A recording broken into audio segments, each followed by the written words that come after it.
मेरे प्रिय मित्रों, एएस साहित्य अकेडमी में आप सभी का हार्दिक स्वागत है। आप सभी ने बहुत प्रेम दिया जो है लाइक और सब्सक्राइब करके, और इससे जो है सब्सक्राइब और लाइक करने से मेरा भी उत्साह बढ़ता है कि मैं जो पढ़ा रहा हूँ शायद आपके लिए इम्पॉर्टेंट है और मैं अच्छा भी पढ़ा रहा हूँ। इससे जो है और अच्छा, इससे बेस्ट जो है पढ़ाने की कोशिश है। आइए देखते हैं, चलते हैं मुख्य टॉपिक पर। पिछले वीडियो में हम सभी ने भारत वर्षोन्नत कैसे हो सकती है, जो कि भारतेंद्र बाबू हरिश्चंद्र का निबंध है, उसके बारे में पढ़ा और उसके मुख्य बिंदुओं को नोट किया। अब अगला है निबंध वैश्वता और भारतवर्ष। इसको शुरू करने से पहले जो पिछला निबंध था भारत वर्षोन्नत कैसे हो सकती है, उसमें कहाँ से क्वेश्चन आ सकते हैं, कौन कौन से क्वेश्चन इम्पॉर्टेंट हैं, उसका हम लोग अध्ययन करेंगे। उसके बाद शुरू करेंगे। जैसे प्रथम प्रश्न है, भारतेंद्र के अपूर्ण नाटक हैं प्रेमजोगनी, सती प्रताप, रत्नावली, सभी। अब इसमें कौन सा होगा? हमने बताया था पिछले वीडियो में भारतेंद्र के अपूर्ण नाटकों की संख्या कितनी होती है? 6। प्रेस, प्रणव, रत्न, मृच। प्रे से प्रेमजोगनी, 7 से सती प्रताप, प्रा से प्रवास नाटक, 9 से नौ मल्लिका, रत्न से रत्नावली, मृच से मृच कवि। तो इसमें कौन सा हो जाएगा? सभी। उसके बाद अगला वीडियो है भारतेंद्र के अपूर्ण नाटक हैं सती प्रताप, नील देवी, शिव शंभू के चिट्ठे, कुटज। अब इसमें कौन सा होगा? सती प्रताप। इसमें कौन सा हो जाएगा? सती प्रताप। नील देवी किसकी रचना है?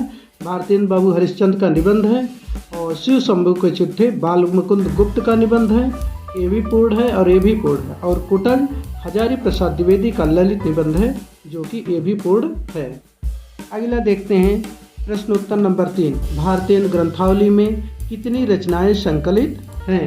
भारतेंद्र ग्रंथावली में कितनी रचनाएं संकलित हैं? इसको भी मैंने आप सभी को बताया था। क्लू, सूम लीप दिल्ली में भारतेंद्र ग्रंथावली। सूम लीप दिल्ली में भारतेंद्र ग्रंथावली। सु से सुलोचना, मा से मदालसा, ली से लीलावती, प से परिहास वंचक, दिल्ली से दिल्ली दरबार दर्पण। अब इसमें कितनी हो गए? 5। तो प्रश्नोत्तर नंबर 3 का उत्तर हो जाएगा 5। फिर अगला वीडियो देखेंगे। प्रश्नोत्तर नंबर 4। भारत वर्षोन्नत कैसे हो सकती है? निबंध में किस स्थान का वर्णन है? पिछला वीडियो जब मैं पढ़ा रहा था निबंध, उसमें प्रथम लाइन में ही लिखा था कि किस स्थान का वर्णन है। तो आप लोग बताएंगे और कमेंट बॉक्स में भेजेंगे भी। लखनऊ, आगरा, बलिया नगर, कलकत्ता। कौन सा हो जाएगा? बलिया नगर के मेले का वर्णन है। और कलकत्ता में मुंशी प्रेमचंद ने गोदान नहीं। देखिए अगला जो है प्रश्नोत्तर नंबर 5। 3 मेढकों की कहानी का वर्णन किस निबंध में है? नंबर 1 अंधेर नगरी, नंबर 2 भारत वर्षोन्नत कैसे हो सकती है, नंबर 3 श्रद्धा भक्त, और नंबर 4 भारत दुर्दशा। तो कौन सा हो जाएगा? भारत वर्षोन्नत कैसे हो सकती है। प्रथम ने मेढक क्या कहता है? जौक शौक, दूसरा गमसम और तीसरा गए हम। तो किसमें है? भारत वर्षोन्नत कैसे हो सकती है। प्रश्नोत्तर नंबर 6। उसके बाद देखिए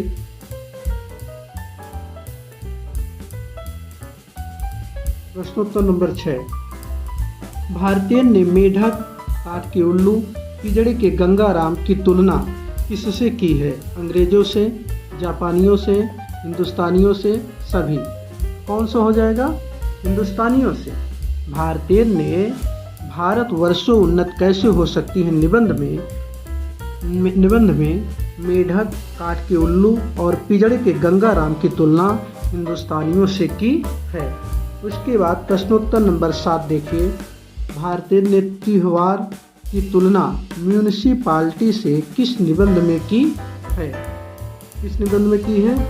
ए ऑप्शन है ईश्वर भी क्या ठठोल है, बी ऑप्शन भारत वर्षोन्नत कैसे हो सकती है, सी कश्मीर कुसुम, डी वैष्णवता और भारतवर्ष। इसमें की है, इस पर भी क्या ठठोल है, किसका है निबंध? देखिए इसमें जो है भारतवर्षोन्नत कैसे हो सकती है निबंध में की है। और वैष्णवता और भारतवर्ष निबंध किसका है, आप लोग इसको कमेंट बॉक्स में करेंगे, जो कि आपके सिलेबस में भी है। उसके बाद देखिए प्रश्नोत्तर नंबर 8। प्रश्नोत्तर नंबर 8 में देखिए, परदेशी वस्तु और परदेशी भाषा का भरोसा मत रखो, किसने कहा? मुंशी प्रेमचंद ने, भारतेंद्र ने, निराला ने, बालकृष्ण भट्ट ने। तो क्या हो जाएगा? भारतेंद्र बाबू हरिश्चंद्र जी ने कहा था परदेशी वस्तु और परदेशी भाषा का भरोसा मत करो। परदेशी वस्तु और परदेशी भाषा का भरोसा मत रखो, अपने में अपनी भाषा में उन्नत करो, अपने में अपनी भाषा में उन्नत करो। और किस निबंध में कहा? भारतवर्षोन्नत कैसे हो सकती है निबंध में कहा। ये हो गए आपके इम्पॉर्टेंट ऑब्जेक्टिव क्वेश्चन। अब हम लोग शुरू करेंगे वैष्णवता और भारतवर्ष निबंध, जो कि भारतेंद्र बाबू हरिश्चंद्र का ही निबंध है। इसके मुख्य मुख्य बिंदुओं को हम लोग देखेंगे और जो मुख्य बिंदु रहेंगे आप अपने फेयर कॉपी में भी नोट कर लेंगे। देखिए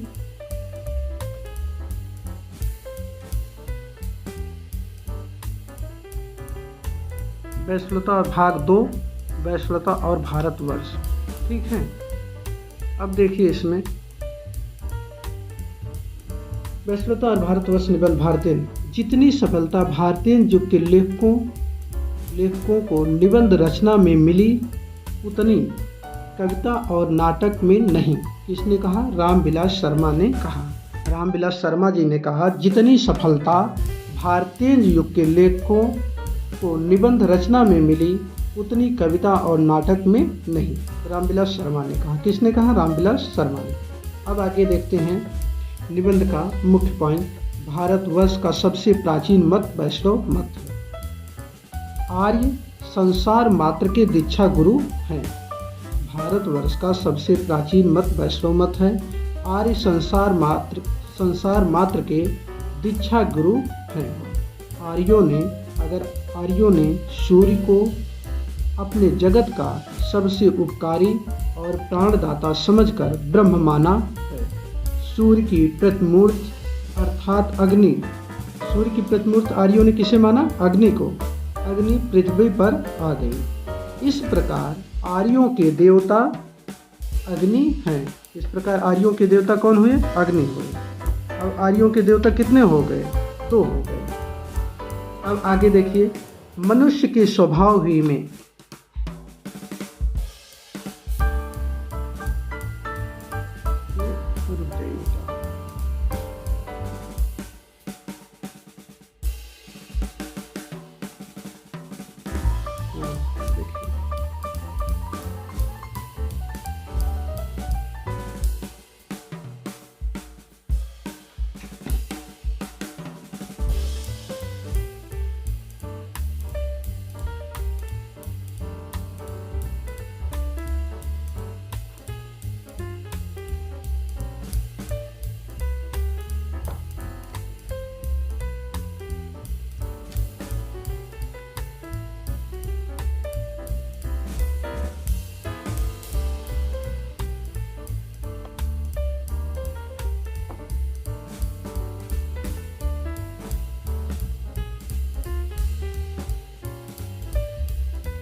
देखिए, मनुष्य के स्वभाव ही में यह बात है कि जब वह किसी बात पर प्रवृत्त होता है, अर्थात मनुष्य के स्वभाव में यह बातें स्पष्ट होती हैं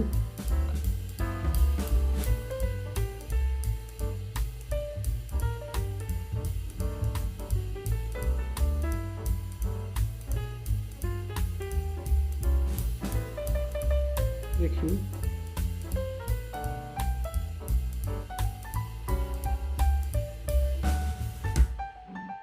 मनुष्य के स्वभाव ही में यह बात है कि जब वह किसी बात पर प्रवृत्त होता है, अर्थात जब वह किसी बात पर लग जाता है, तो क्रमशः उसकी उन्नति करता जाता है। अर्थात मनुष्य का ऐसा स्वभाव होता है, जब वह किसी बात को अपने नेचर के अनुसार प्रवृत्त हो जाता है, अर्थात उसमें लग जाता है, तो वह उसमें निरंतर जो है उन्नति करता रहता है और उस विषय को जब तक वह एक अंत तक नहीं पहुंचा लेता, संतुष्ट नहीं होता। तात्पर्य यह है कि जब तक वह जिस काम में लगा है, जब तक वह उसके अंत तक नहीं पहुंच जाता, अर्थात जब तक उसको सफलता नहीं मिल जाती, तब तक वह संतुष्ट नहीं होता। जैसे हम सभी लोग या आप सभी लोग फायर की तैयारी कर रहे हैं, तो जब तक हम सफल ना हो, तो हमारा एक कर्म है कि रात दिन हमको नहीं देखना है, सिर्फ जो है अपने कर्मों में लगे रहना है। आगे देखिए, जगत में उपासना मार्ग ही मुख्य धर्म मार्ग समझा जाता है। यहाँ से क्वेश्चन इस ढंग से आ सकता है, किस निबंध में जगत में उपासना मार्ग को ही मुख्य धर्म मार्ग समझा गया है? तो किस निबंध में समझा गया है? वैश्वता और भारतवर्ष निबंध। जो कोई कहे कि यह तुम कैसे कह सकते हो कि वैष्णव मत ही भारतवर्ष का प्रकृत मत है, तो उसके उत्तर में हम स्पष्ट कहेंगे कि वैष्णव मत ही भारतवर्ष का भूत है और वह भारतवर्ष की हड्डी लहू में मिल गया है। अब जो है इसका इम्पॉर्टेंट क्वेश्चन, जो मुख्य क्वेश्चन है, हम अगले वीडियो को शुरू करने से पहले, अर्थात अगला चैप्टर शुरू करने से पहले नोट करेंगे। और आप लोग जो है, जो इस बार अर्थात पिछले चैप्टर का इम्पॉर्टेंट क्वेश्चन जो है ऑब्जेक्टिव के रूप में बताया गया, उसको तैयार करेंगे। जो है उसमें जो नहीं समझ में आएगा, आप कमेंट बॉक्स में भेजेंगे और आपको नंबर दिया गया है। अगर नहीं समझ में आता है कहीं जो है, तो आप जो है व्हाट्सएप के माध्यम से मैसेज करें।